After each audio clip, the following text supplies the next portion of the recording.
The galaxy had moved on. For over 200 years, no one had heard anything from Earth. No signals, no trade, no distress calls. Silence. Complete and total silence. The Galactic Council marked the Sol system as abandoned.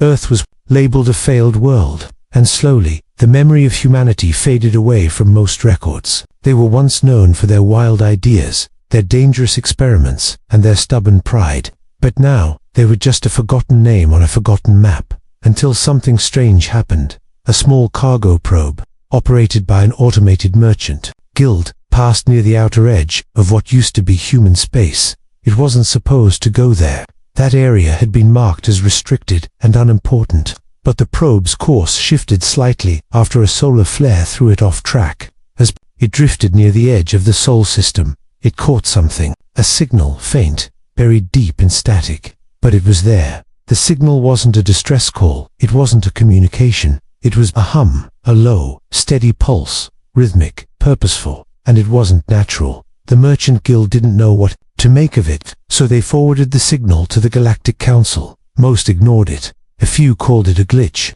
but one curious Captain Delon of the Varkon Republic paid attention. He had studied ancient human tech when he was a student. He remembered that kind of frequency. It wasn't a machine failure, it was a handshake code, the kind humans used long ago to signal a secure system. Captain Delon requested permission to investigate.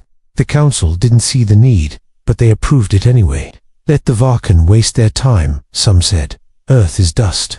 Delon prepared a small exploration team, 3 ships, light crew, basic scanners, nothing heavy. This wasn't a combat mission, it was a research flight. The crew was calm. Most thought they'd find ruins, maybe debris, or nothing at all. But when they reached the edge of the Sol system, they stopped speaking. What they saw was not what anyone expected. Earth wasn't destroyed. It wasn't floating in pieces or burned by war. It wasn't even there. The planet had been removed, not shattered, not broken, just gone. In its place was a vast, clean, and empty space. No moons, no satellites, no space stations. Just silent sand, smooth space where a world should be. Even stranger, the crew noticed something else. There were no signs of battle, no weapons, numbered blast marks, no radiation. The entire area was perfectly clean, as if someone had erased Earth-like ink from a page. The 3 ships sent out drones to scan the area. One by one, the drones disappeared, not destroyed, not shot down, just gone. The moment each drone crossed into the empty space, it vanished from all systems. No signal, no trace. Then the ships began picking up whispers. Not real whispers, not voices, but strange waves, small soundless signals pulsing through their systems. The frequency matched the original signal. It repeated over and over. You are early, we are not finished yet. Captain Delon stared at the words on his screen. He tried to respond, but there was no return.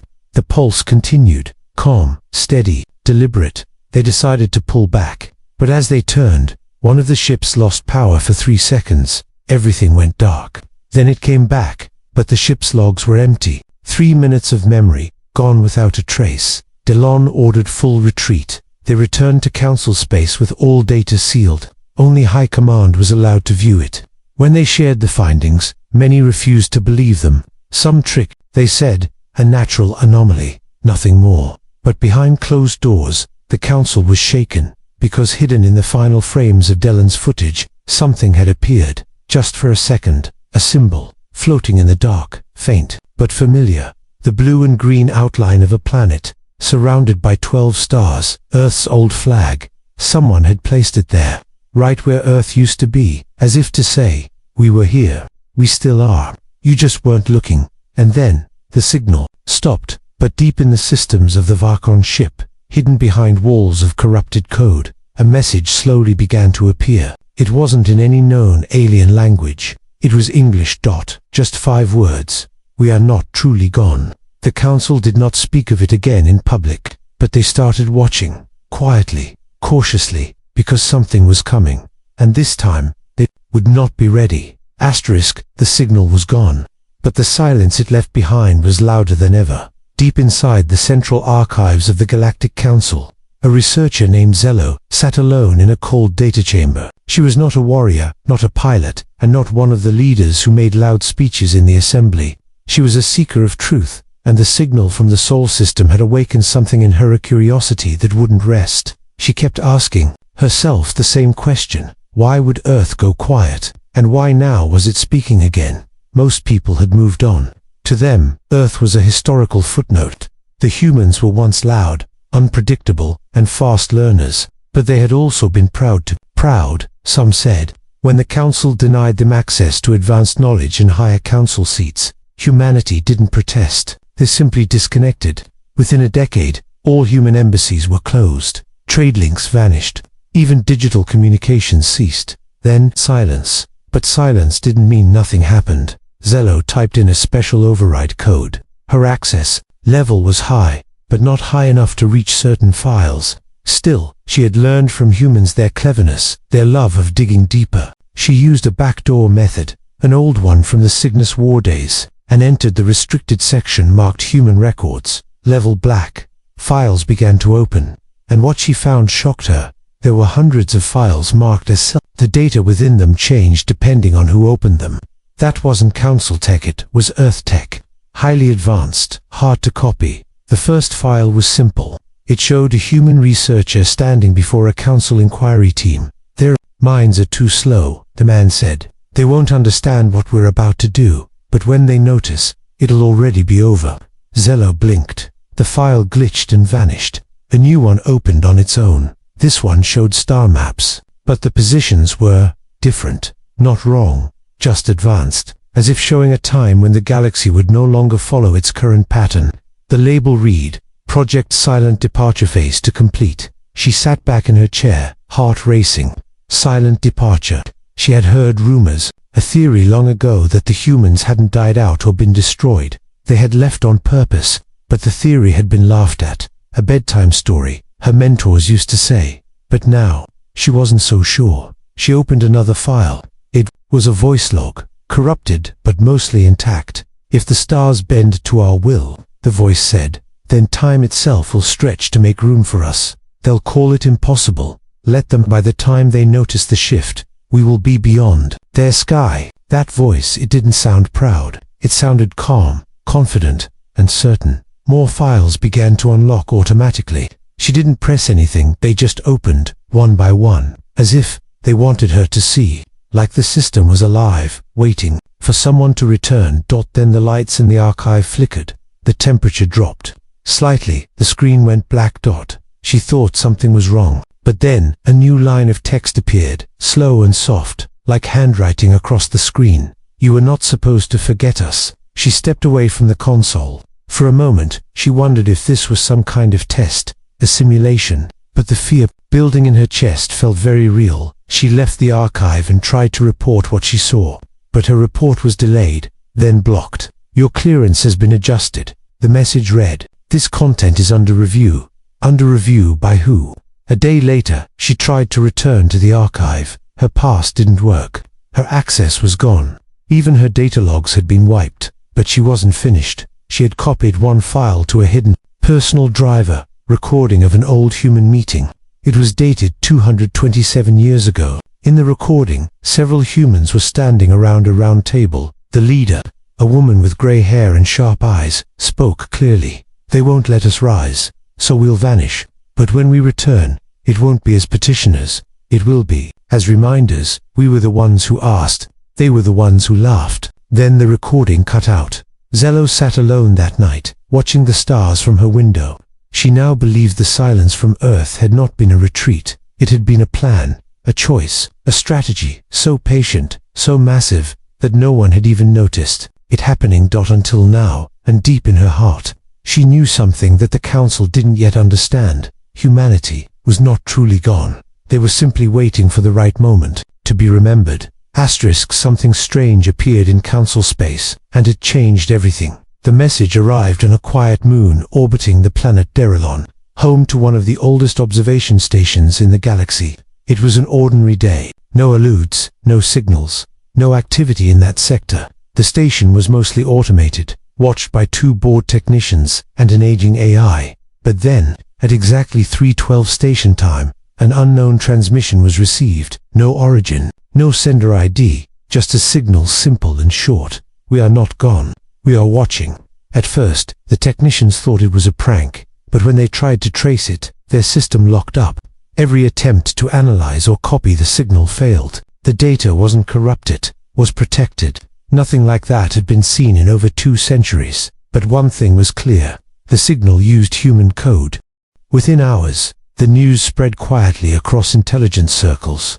Most council members didn't know. Only the inner circle was informed, and even they didn't believe it. Some called it a ghost signal. Others thought it was an old Earth satellite, finally waking up. But then, it happened again. This time, a deep space mining colony near the Graylan Expanse picked up something far more unexpected: a ship. It wasn't on any registry. It had no call sign, no known design. Its shape was sleek, dark and smooth, unlike anything seen before. It didn't broadcast any messages. It didn't show signs of weapons. It just appeared, hovered in orbit, and waited. The colony sent a drone to observe. As soon as it came close, the drone powered down. Quiet, lifeless. No damage, just total shutdown. A second drone was launched. Same result. Though miners grew nervous, they contacted the nearest patrol ship, which arrived 8 hours later. When the patrol hailed the unknown vessel, it received no reply. Instead, the ship slowly turned and revealed a single glowing symbol on its hull, a circle, broken in the center by a vertical line, a symbol last seen on Earth military archives, over 200 years ago. The patrol didn't engage. They backed off and sent their report. But before leaving, the unknown ship released a signal, one pulse, like a heartbeat. That signal was picked up across 17 different systems at once. It didn't travel through normal channels. It traveled through gravity waves, a method theorized by humans in their final years, but never proven to work. Now it was working. The Galactic Council had no answer. Meetings were held in secret. High Command issued quiet alerts. Unconfirmed vessel sightings, they called them. But inside those closed rooms, fear was growing. Someone or something was moving silently across their borders. No invasions, no demands, no war, just quiet appearances, like a message written in the stars. "They're showing us they're here," said Commander Velek, one of the few who believed Earth never truly fell. "And they're doing it without speaking a word."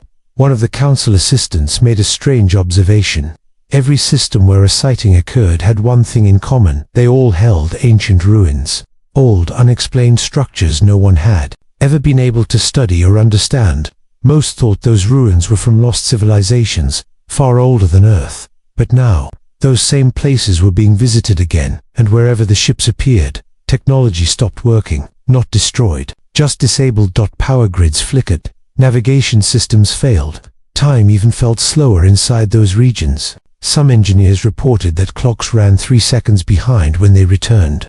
Yet none had noticed it happening in real time. Then came the final event. On the moon Yelvar 3, a massive symbol appeared in the sand overnight, perfectly carved. No footsteps, no signs of digging. It was over 2 kilometers wide and only visible from above. It was Earth's flag, one from an old design, used long before they vanished.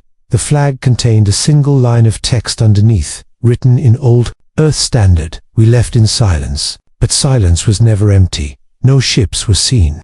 No one took credit. But the message was clear. Humanity had not disappeared. They were watching, they were remembering, and maybe they were waiting. The council could no longer ignore it. A special task force was formed to study the new sightings. But the deeper they looked, the more questions they uncovered. Files began disappearing from secure archives. Observers who had witnessed the signals reported strange dreams, visions of stars folding and unfolding like paper. Something had changed in the galaxy, and it had started the moment someone thought Earth was gone. But Earth wasn't gone. It had simply grown quiet, before returning in a way no one could stop. Asterisk. The council chamber was quiet, but not in its usual way. This silence was different, heavier, uneasy. For the first time in decades, every delegate from the core worlds had gathered. In one place, holograms shimmered over their seats, some from halfway across the galaxy. Each face tense. No one spoke at first. The air buzzed with invisible fear. Something was happening, and none of them understood it. The official report was simple. unidentified. Vessels have been detected in 10 systems. No aggression, no communication, but signs suggest advanced technology previously linked to Earth. That alone was enough to bring them here. Earth had been silent for over 200 years. No ships, no messages, not even a whisper. Until now. Councillor Velek stood slowly. He was old, even by his species standards. He had once served as a diplomat to Earth during its final years. He remembered the humans not as loud warriors, but as quiet thinkers, always observing, always building in places no one else noticed. They are not testing us, he said. They are reminding us. Many delegates shifted uncomfortably in their seats. The humans left on their own terms. Velek continued. We saw it as surrender, but it wasn't. It was preparation. A younger councillor from the Threx colonies leaned forward. You expect us to believe they planned this 2 centuries ago. I expect you to believe what's in front of you, Velek answered. These ships appear and disappear without trace. Our systems fail when they arrive. They use no weapons, no threats, and yet, they terrify us. Why? No one answered, because deep down they already knew the truth. Outside the council's walls, the galaxy was changing. Quietly, piece by piece. Trade ships reported navigation failures when passing. Near old Earth-linked regions, AI systems stopped functioning in those zones and restarted hours later, fully restored but missing small chunks of memory, and explorers began finding symbols in places where nothing should exist. On one uninhabited world, a deep canyon wall had markings etched in perfect lines too perfect for nature. The markings formed patterns, and the patterns told a message in binary code. History is a circle. We walked it first. You followed behind. This wasn't war. It wasn't even a warning. It was something else, a presence, like Earth's shadow, was walking just ahead of everyone, and no one had noticed until now. But not everyone feared it. Ambassador Juno, the only living person to have ever stood in Earth's grand archives, had lived among humans in her youth. She was no longer part of the council, but news of the sightings had reached her. And when it did, she said only one sentence to her aides. They've come back, but not to be seen. They've come back to watch what we became. Her words spread quickly across hidden networks. Rumors grew. Stories resurfaced. One tale in particular returned to the light. A forgotten project once dismissed as fiction. The Umbra program, a human-led research effort into silent expansion. The goal, to leave the galaxy without being followed, to vanish, but leave trails only visible to those ready to see. Now, it seemed those trails were being revealed. Not all believed. Many still held firm to the idea that it was a trick, or perhaps a new species imitating humanity. But those who knew Earth, well, those who once laughed at its ambition now, found themselves unable to sleep, because the signs weren't stopping. A relay station near the galactic core recorded an unknown data packet, encrypted, nearly impossible to decode. When finally opened, it revealed one clear message. We do not seek to rule, we seek to return balance to the noise. Shortly after, the station's lights dimmed. All systems paused for 6 seconds, and when they restarted, every screen displayed a map, not of the galaxy as it was, but of what it used to be centuries ago, when Earth was still connected, still part of the Council. The message was quiet, but the meaning was loud. Earth remembered everything, every insult, every law that blocked them, every time they were told they were not ready, but they had never argued. They had simply left, and now, their silence was louder than any fleet. In the council chamber, Velek sat back down. No one spoke for a long while, because in that room full of the galaxy's most powerful leaders, not one of them knew how to fight something that wasn't attacking. Not one of them could stop a presence that didn't want to be seen, but was already everywhere, and none of them could answer the one question rising in every mind. If Earth is returning, what will they want us to become? The stars outside pulsed softly, and in their quiet rhythm, an ancient voice seemed to whisper once more. You didn't listen then, will you listen now? A strange silence had settled across the stars. Entire systems had gone quiet, no messages, no trade updates, not even routine status checks. The Council called it communication fog, blaming solar interference and data relay issues. But those who lived near the silence zones knew better. This wasn't interference. This was a pattern. It began when a cluster of ships was detected on the outer edge of the Andral expanse. old, unclaimed region where abandoned stations and forgotten relics floated quietly through space. The ships did not respond to scans. They made no approach, launched no probes, and did not interact with any known network. But their design was familiar. They weren't copies of human ships. They were something else. Clean, seamless, the kind of engineering that only came from builders who no longer needed to prove anything. They carried no names, no visible engines, and no weapons. Just a symbol, a soft blue circle surrounded by 12 white points. Not all understood it, but the older ones did. It was Earth's oldest known seal, the symbol of unity before the age of silence. Word spread fast. Pilots avoided the area. Cargo routes were changed. Some systems locked down their borders entirely, fearing this was the beginning of something. But still, the ships didn't move. They just waited. Until one day, they sent a message. It didn't come through the standard network. It bypassed encryption, ignored language protocols, and went directly to the personal devices of every council leader. We are not returning. We are awakening what was always ours.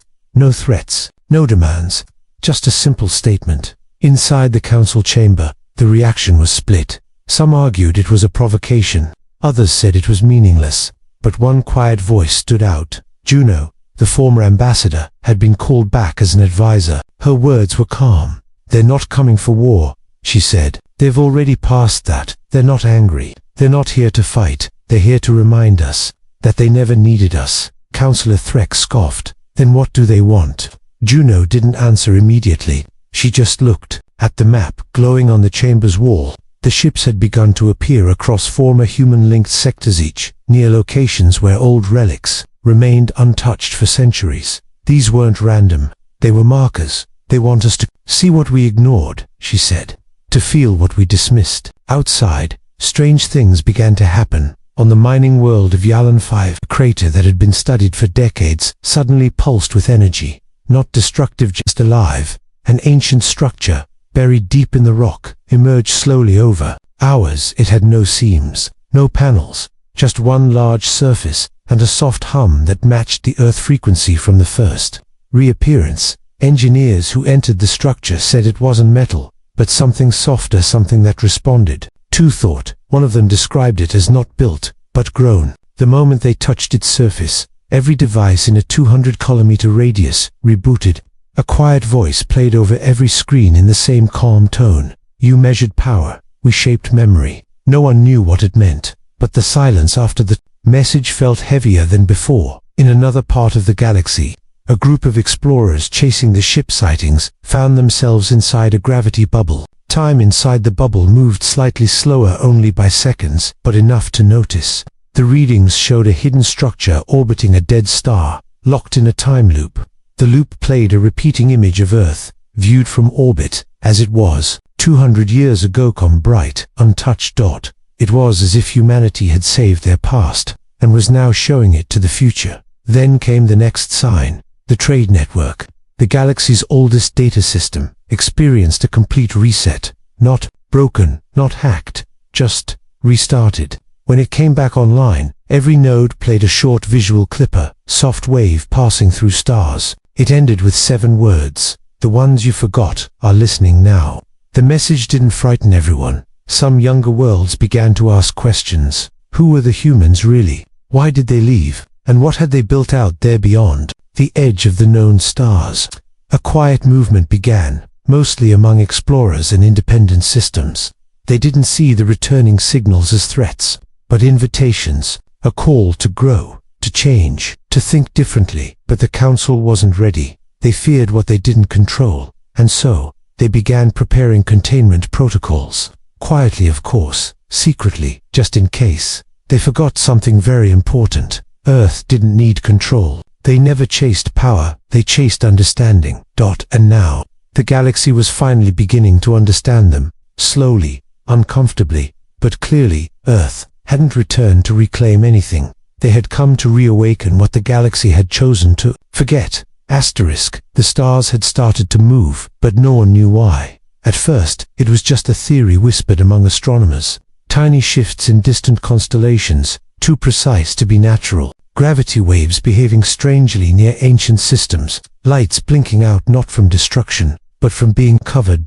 Then came the silence. Entire star clusters stopped responding to long-range scans, not jammed, not hidden, just absent, like someone had folded a part of the sky and set it aside. The council refused to speak openly about it. They still held public meetings, still used words like solar drift and data misalignment, but behind closed doors, fear was taking root. Something had changed in the structure of space itself, and all signs pointed to one name: Earth. No one knew where Earth was. The planet itself had vanished, erased from its orbit. In its place, only clean space and an old symbol remained. But now, something was moving in the dark. Something massive, something patient. A ship larger than any recorded was detected at the edge of the Obrax void. It didn't arrive. It didn't warp in. It simply wasn't there. And then it was. The observation team described it as more of a shadow than a ship. It didn't reflect light. It absorbed it. When they tried to scan it, their systems crashed. When they tried to record it, their footage became corrupted. When they tried to speak of it, their voices trembled. And then, the message came. Not in language, not in sound, but in thought. The lead observer, a quiet scientist named Ilya, stood still for 3 minutes. Then he turned to his crew and whispered, "They are not returning. They are already here, and the galaxy is late." He couldn't explain what he meant, but deep in his mind, something had been planted, a memory that wasn't his, a vision of Earth not as it once was, but as it had become, a world of light and silence, of endless sky, no cities, no machines, only a single tower that stretched beyond the clouds, pulsing like a heart, and around it, figures, not soldiers, not rulers, but watchers, waiting. The council tried to lock the information down, but the story spread. Across trade hubs, hidden forums, and broken networks, whispers of the return filled the data streams. People didn't panic. They watched, they listened, and slowly, they began to remember. Centuries ago, humanity had offered ideas, strange, powerful, and ahead of their time. The council rejected them, called them unstable, too fast, too dangerous. So Earth left, not in protest, not in anger. They simply said goodbye, and vanished now. The signs were everywhere. On a frozen moon, a mountain cracked open, revealing a perfect sphere inside, glowing with a soft blue light. It hummed with a frequency never heard before, except in one place, the last recorded Earth's signal, on a colony world near the galactic rim. The sky turned violet for 3 nights, not a storm, not a trick, just violet. And in the middle of it, a shape appeared, circular, endless, rotating slowly like a memory coming back into focus. And in the council archives, locked files began unlocking themselves. Earth's old transmissions, long-forgotten messages, each one calm, each one purposeful. One read: "We offered knowledge. You asked for control, so we stepped away. But time is not a wallet's a window, and now you're looking through it." The council didn't understand what Earth was doing. There were no fleets, no weapons, no demands, just silence that reshaped stars, just images that rewrote memory. They sent diplomats to the signal zones. No one replied. They sent ships. The ships returned, changed, no damage, but something was different. The crew spoke more softly. Some had dreams they couldn't describe. Others saw things in the corners of their vision, floating structures, strange machines, and voices made of light. No fear, just awe. Earth was not coming back to take anything. They had already moved on, but in doing so, they had changed the galaxy behind them. The final message came from an ancient relay station that hadn't worked in centuries. It activated on its own, broadcast once, and shut down forever. The message was simple. We were never gone. We were always ahead. Now the galaxy stood still, unsure of what would come next. Because when Earth left, it wasn't a retreat, it was an evolution, and the stars had only just begun to notice. Asterisk.